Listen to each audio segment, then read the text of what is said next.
Good afternoon, and welcome to the Office of Teaching and Learning Teaching Talks.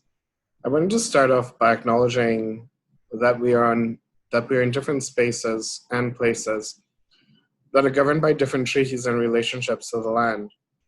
In particular, now, and with the current social issues we are experiencing, the Dish with One Spoon Covenant and our collective responsibilities to each other asks us to consider how we enact peace, friendship, and respect in our daily lives and actions.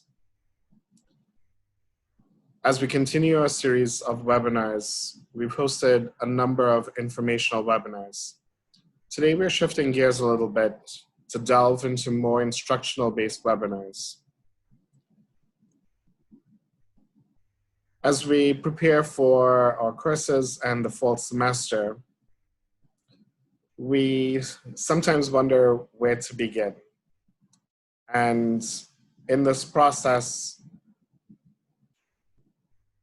we usually look to a good place to start is usually with our students. And with that, I'm just going to share my screen with a couple slides to get us ready for today's guest speaker.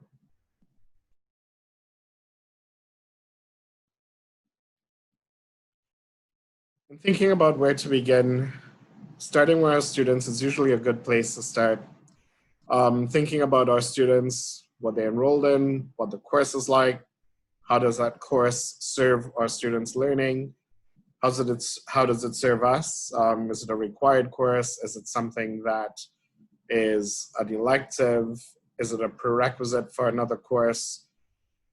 And then we can also think about other elements that our students might be experiencing, such as where they're located, their geographic locations, their time zones, and whether or not they have access to the internet, for example, which is becoming a critical point of access for us to consider.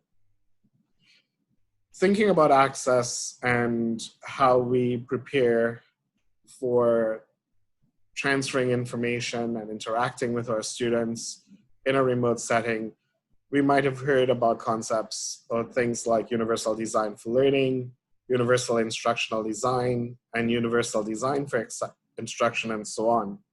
Some of you might have seen this particular graphic that looks at 7 different dimensions of universal instructional design on our website. Many of you might have come across the information about how the brain works and how that influences how we design to enhance learning based on how the brain works. In essence, most of these different frameworks around learning and instruction and how we apply design principles really distill down into 3 critical things for us to consider as we prepare our courses. How do we think about multiple means of representation that would allow our learners a variety of ways of acquiring the information or knowledge that we are sharing with them? How do we provide multiple means of expression to provide the learners a variety of ways of demonstrating what they know? And lastly, multiple means of engagement. How do we continue to engage in a variety of different ways our students in the remote setting that may enhance the challenges that might be facing and that would minimize, I should say, the challenges that they might be facing and increase the motivation that for them to learn and thrive in this setting. It is with great pleasure today that I would like to welcome Marinette Fargo, a digital accessibility analyst in CCS, who will start off our conversation in this area of accessibility by examining, discussing with us the use of digital content for teaching and learning and how accessibility factors into that. With that, I will pass things over to Marinette. And I thank you all very much for your attention. Hi, everybody. I'm pretty sure I'm off mute. Good. I can see captioning, so that's a good sign. You'll see today that I am using an auto caption feature. This is the tool built within PowerPoint. A number of different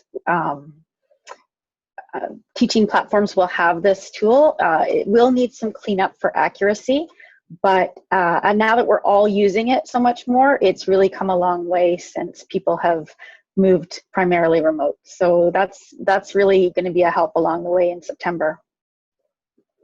As Dale said, I am the digital accessibility analyst at CCS, and we have a team of 2 students. So any issues that you have with your content that is digital, you're welcome to contact us for support, as well as the library accessibility services. And I believe teaching their classroom tech support can also provide some assistance with technology that you may need.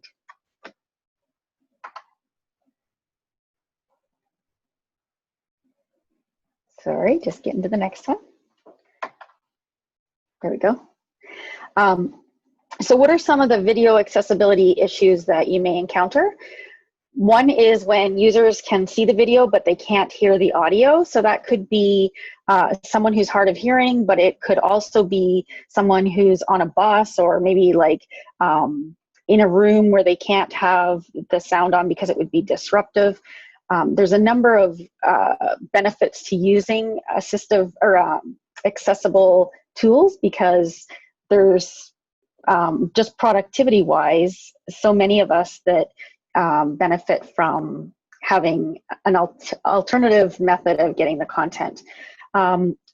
Users can hear audio, but they can't see the video. So this would happen with somebody maybe who is blind, or it could be somebody who's listening to something while they're jogging, or they could be cooking in the kitchen. Users that can't see or hear video or audio. So this could be a user that is both deaf and blind. It could be a user that has low connectivity, and so they are trying to access the content, but if it's in video alone, they may not be able to.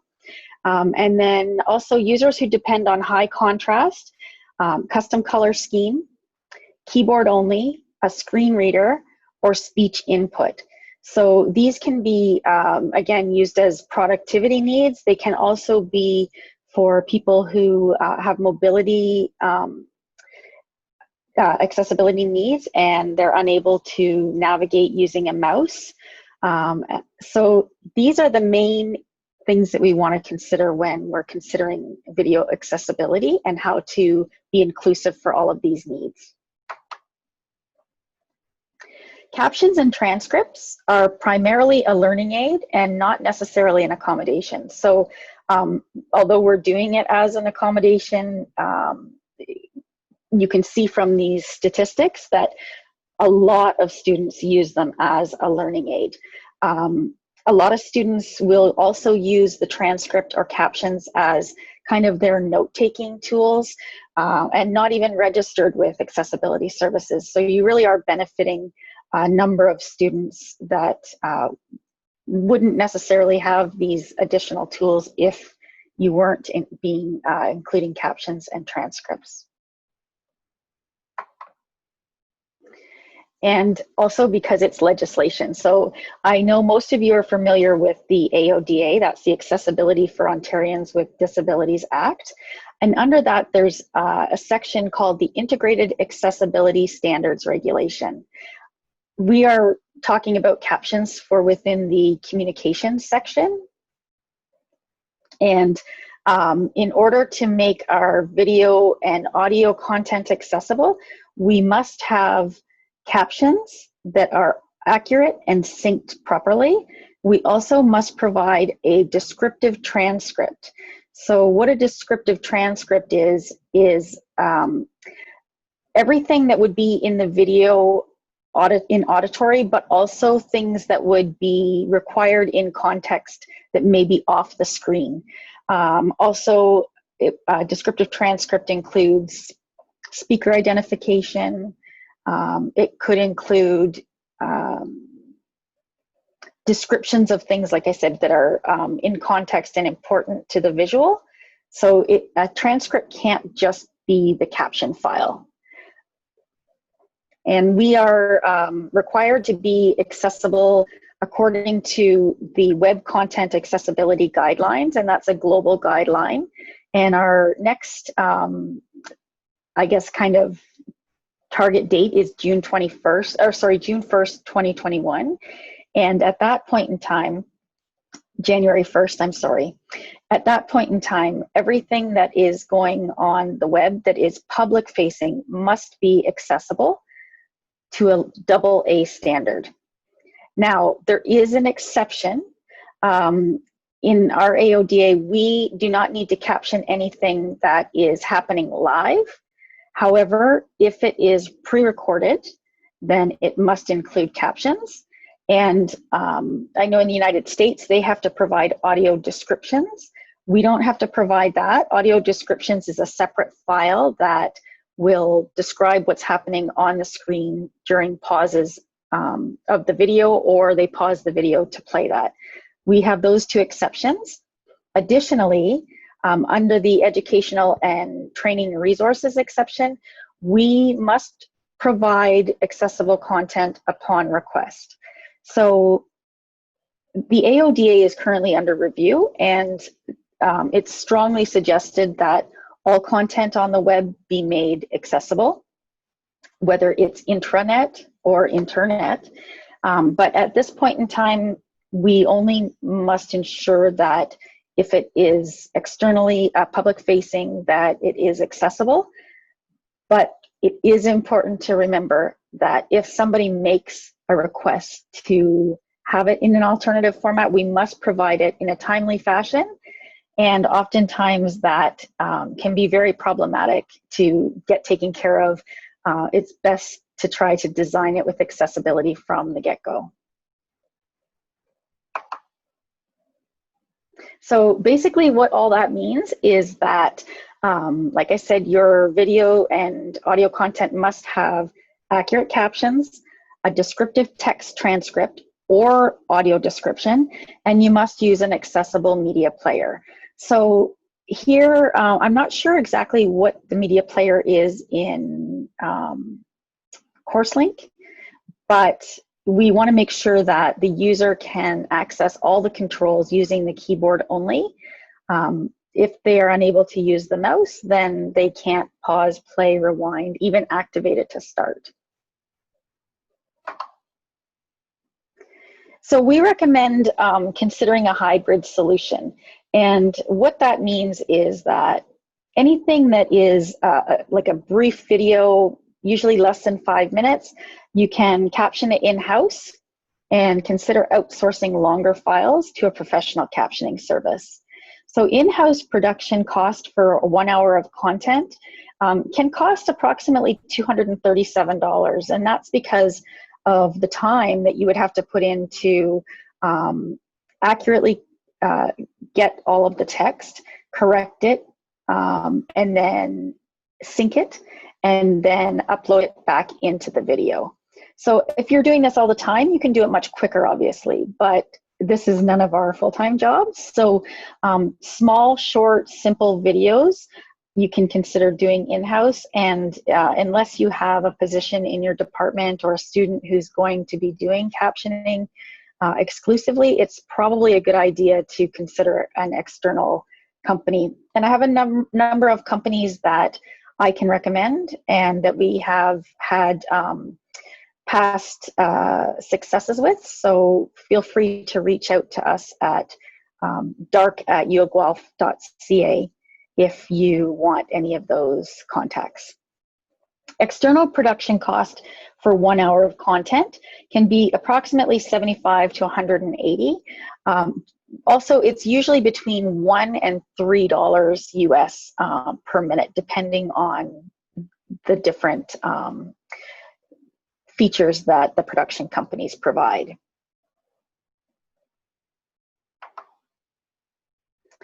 So a caption versus transcript, what is the difference? Well, a transcript is a text version of a video, Again, that includes all of the meaningful descriptions that are in the video. We want to make sure that we have accuracy in spelling and grammar so that it's easy to read, speaker identification, non-speech sounds, and punctuation, and it should be done verbatim. Captions are broken up into caption frames. We try to have no more than 2 lines per frame. You want to have a clear, easy to read font, and you want to make sure that your caption placement is not obstructing any of the video content, taking away from its impact. So each caption frame must be read in sync with the video as well. And there is an industry standard that captions must be at a 99% accuracy rate. Multimedia transcript and described video tips. So oftentimes this can be really difficult to try to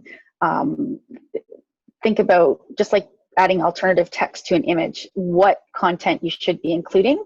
So you can start by asking some of these questions, like what does the viewer need to know? Describe only what's on the screen. Don't try to describe your own perceptions of it.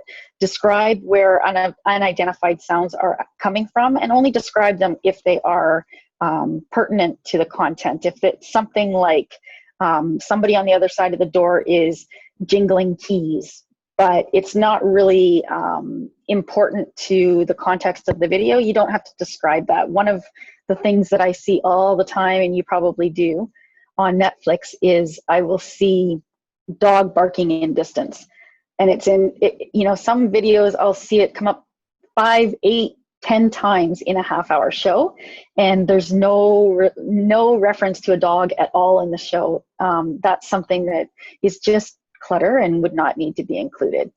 We call those ones captions. Make sure you include credits, subtitles, and captions, and identify a distinction between the description and the video's audio using these square brackets. So what happens if you don't have a captioning budget? Well, I think now is a really good time to request one. So as I mentioned before, external captioning companies range in cost from $1 to $3 per minute US dollars. We do also work with AI Media. They're in Toronto, and I believe we've negotiated a $1.50 per minute rate with them. So you can, again, reach out to me if you would like contact or to be connected with them. Audio description, the cost ranges between $9 and $75 per minute. And that is because it's so heavily involved describing everything that's on the screen.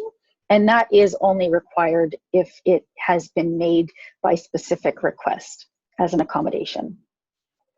So again, just remembering the cost of, if you're going to ask for budgeting for this, remembering the cost of what it would be in-house, and that it can take such a long time to also go back and add all of the non-audio elements when you're creating the transcript.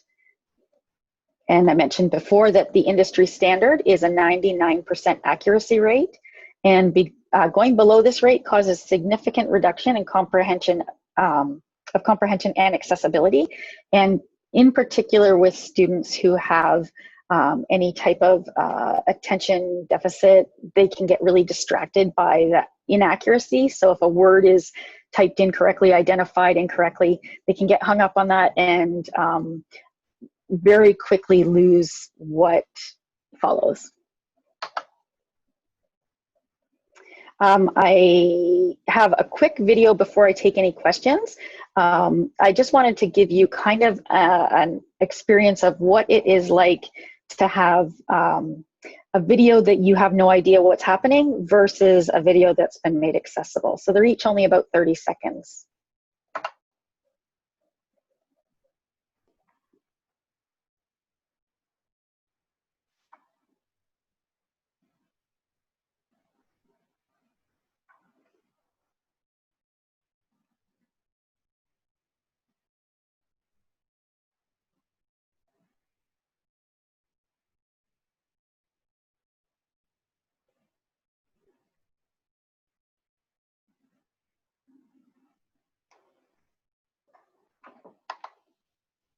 And then this is one that many more of us will be able to understand. Oh, hang on, should be one that many more of us will be able to understand.